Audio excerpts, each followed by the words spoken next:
Hello students, study with Madhumita Saha YouTube চ্যানেলে তোমাদের প্রত্যেককে জানাই স্বাগত।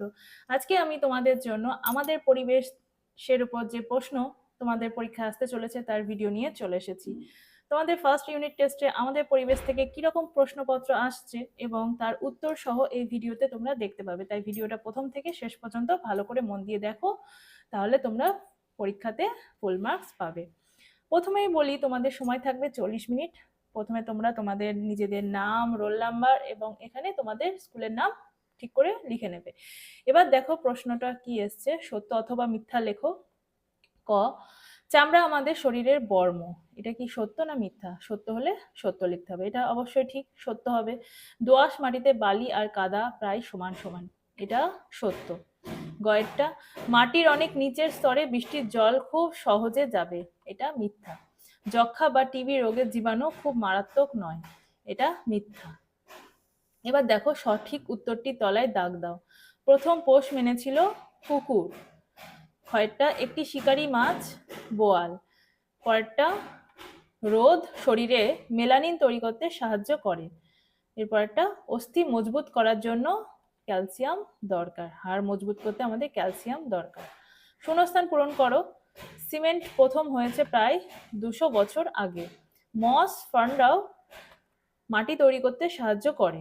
নখের যত্ন না নিলে জীবাণু ঢুকে নখকুনি হয়। পরেরটা, চামড়ার উপরের স্তরটা গরমে মরে যায়। মানে চামড়াতে যদি কোনো কিছু গরম ঠেকে, ধরো গরম জল পড়লো তোমার চামড়ার উপর, তাহলে উপরে যে সর্বপ্রথম স্তরটা আছে সেটা গরমে মরে যায়। এরপরে দেখো একটি বাক্যে প্রশ্নগুলির উত্তর লেখো। কোন প্রাণীর গা ভর্তি শক্ত খাড়া খাড়া লোম থাকে? সজারুর গা ভর্তি খাড়া খাড়া লোম থাকে। মাটি কয় প্রকার? মাটি 3 প্রকার, যেমন এঁটেল মাটি, বেলে মাটি ও দোআঁশ মাটি। হাড়ের জোরকে কি বলে? হাড়ের জোরকে অস্থিসন্ধি বলে। একটি বন্য প্রাণীর নাম লেখো।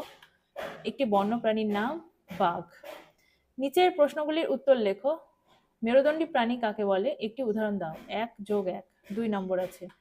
আমরা মেরুদণ্ডী প্রাণী সেই সমস্ত প্রাণীকেই বলি যাদের মেরুদণ্ড বা শিরদাঁড়া আছে। একটি উদাহরণ হলো মানুষ। এরপরটা দেখো, মাটির নিচে জল ব্যবহার করা যায় এমন 2টি কাজের নাম লেখো। তাহলে জল কি কি কাজে ব্যবহার করতে পারি? পান করতে আর কৃষি কাজে মাটির নিচে জল ব্যবহার করা হয়।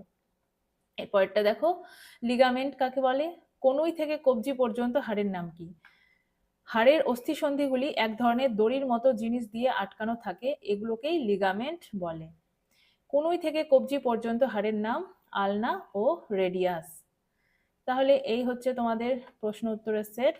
ভিডিওটা ভালো করে দেখো, দেখে এই প্রশ্ন উত্তরগুলো ভালো করে মুখস্থ করে নাও। তোমরা এই প্রশ্ন উত্তরগুলো যদি ভালো করে পড়ে নাও, একবার করে যদি খাতায় লিখে নাও, তাহলে তোমরা তো খুব ভালো করে পারবে পরীক্ষায় লিখে আসতে এবং তোমরা 20-তে 20 মার্কস পাবে, 100% কমন পাবেই পাবে। তাহলে এই হচ্ছে ভিডিওটা দেখে কেমন লাগলো কমেন্ট করে জানাবে। ভালো লাগলে প্লিজ একটা লাইক করে দিও, আর চ্যানেলে নতুন হয়ে থাকলে চ্যানেলটাকে সাবস্ক্রাইব করে রাখো। এইরকমই আমি যখন আবার নতুন কোনো ভিডিও আপলোড করব তোমার ফোনে নোটিফিকেশন চলে যাবে। Thank you.